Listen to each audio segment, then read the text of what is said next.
आम चुराने वाली चुड़ैल। ज्योति का एक आम के अचार का बिजनेस था। उसकी पूरी छत आम के अचार से भरी रहती थी। वो आम के 4 पीस कर देती और उस पर नमक डालकर धूप में सुखा देती, जिससे आम का अचार बहुत स्वादिष्ट हो जाता। इन आमों को जल्दी से काट कर और नमक लगाकर धूप में सुखाने के लिए डाल देती हूँ। मिस्टर शर्मा जी ने जो ऑर्डर दिया है वो फटाफट तैयार करना है। अभी आम सूख जाएंगे तो कल तक अचार भी डल जाएगा। अच्छा हुआ उन्होंने पेमेंट पहले ही कर दिया, जिससे मैं अच्छी तरह से आम ला पाई। ज्योति आमों को पीस कर छत पर सुखाने जाती है तो उसका गुस्से से मुंह लाल हो जाता है। हे भगवान, आज फिर से इन बच्चों ने मेरे आमों को आधा कर दिया। ये बच्चे आमों को सूखने ही नहीं देते, कच्चे ही आम खा जाते हैं नास पीटे। आज तो मैं इनको छोड़ूंगी नहीं। कहाँ दुबक के बैठे हो, बाहर निकलो। ज्योति जिधर बच्चों को ढूंढती, बच्चे दूसरी तरफ निकलकर भाग जाते। कभी उसकी साड़ी पकड़कर खींच लेते तो कभी उसको छेड़ देते। पड़ोस के बच्चे ज्योति को बहुत परेशान करते थे। वो उसको परेशान करने के साथ साथ उसके आम भी खा जाते थे। ज्योति बहुत परेशान रहने लगी थी क्योंकि उसको इस तरह से बहुत घाटा हो जाता था।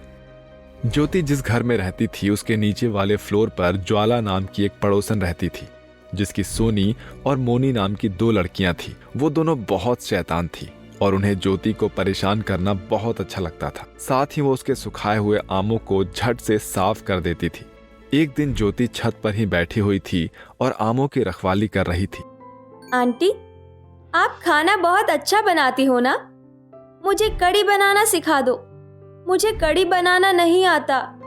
मेरी माँ ने मुझे कढ़ी बनाने के लिए कहा है। अब बताओ मैं कैसे कढ़ी बनाऊं? कढ़ी बनाने में क्या है, चल मैं तुझे सिखाती हूँ। सोनी ज्योति को अपनी बातों में उलझा देती है और जैसे ही ज्योति दूसरी तरफ मुंह करती है, मोनी छत पर सूखे हुए आम के अचार के टुकड़ों को अपने दुपट्टे में बनाई झोली में भर कर ले जाने लगती है। इत्तेफाक से ज्योति उसको देख लेती है और उसके पीछे उसको मारने के लिए भागती है। ओह आम चोर, रुक जा, अभी मैं तुझे बताती हूँ। तो तुम दोनों हो मेरे आम की चोरी करने वाली। मैं तुम दोनों बहनों की ही राह देख रही थी कि मेरे आम की चोरी कौन करता है। अब पता चला कि क्यों सोनी मुझे अपनी बातों में उलझा रही थी। वही तो मैं कहूँ, सोनी और खाना, इन दोनों का संबंध तो है ही नहीं। तो सोनी मुझसे खाने की विधि क्यों पूछ रही है? आंटी, अगर आप मेरी बातों में नहीं उलझती तो मोनी आपके आमों को कैसे लेती? तुम दोनों ने मुझे धोखा दिया है। अभी रुको, मैं तुम्हें बताती हूँ। ज्योति हाथ में डंडा लिए हुए सोनी और मोनी के पीछे पीछे भागती है, परंतु सोनी और मोनी उससे बहुत आगे निकल जाते हैं। आज भी ये दोनों मेरे हाथों से निकल गई, पर मैं इनका इतनी आसानी से पीछा नहीं छोड़ने वाली। मैं इनको सबक सिखाकर ही रहूंगी। आज तो मैं इनकी माँ के पास शिकायत लेकर जाऊंगी। मुझे बच्चे बिल्कुल पसंद नहीं है और ये मेरे पीछे पड़े रहते हैं।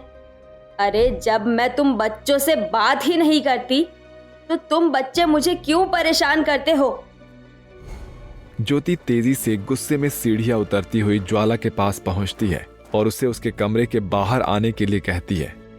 अरे ओ 2 बिटिया की माँ, जरा बाहर निकल। तेरी सोनी मोनी ने इतना दम कर रखा है नाक में कि कोई हद नहीं। सुबह सुबह इतना गला क्यों फाड़ कर चिल्ला रही हो? मुझे सुनाई देता है। इतना तेज क्यों बोल रही हो कि दिल ही बैठ जाए?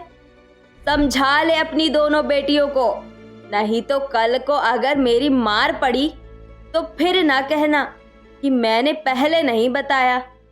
क्या किया है मेरी बेटियों ने? सोनी और मोनी मेरे अचार के आमों को चुरा कर ले आती है। अगर आम लेने हैं तो मुझसे कहा होता, मैं फ्री में आम दे देती। पर इस तरह से बच्चों से चोरी कराना कहाँ की दरिया दिली है? देखो ज्योति जी, अभी तक मैं कुछ नहीं कह रही, ये मेरी शराफत समझना।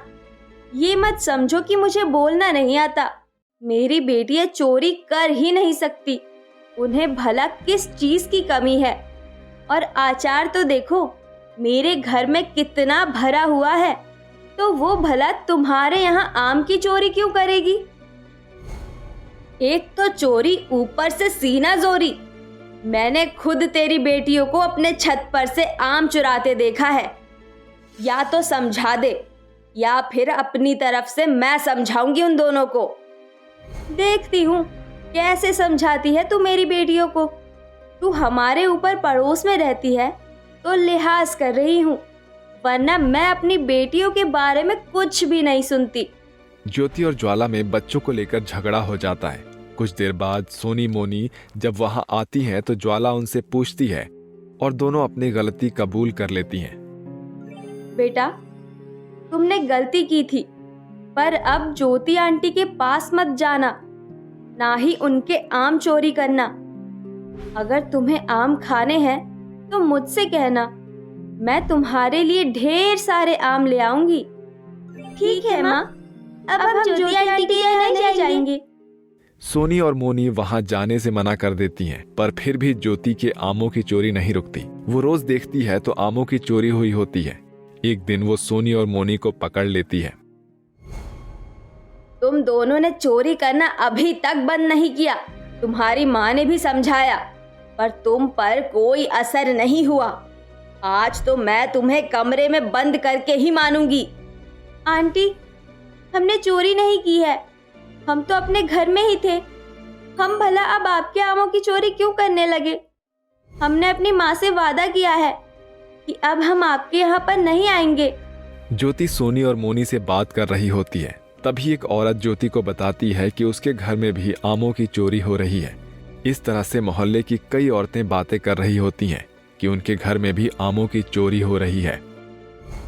इसका मतलब तुम दोनों चोर नहीं हो, तो आखिर हम सब के आमों की चोरी कौन कर रहा है? इसका तो पता लगाना ही होगा। ज्योति अब दिन रात आमों की रखवाली करती थी।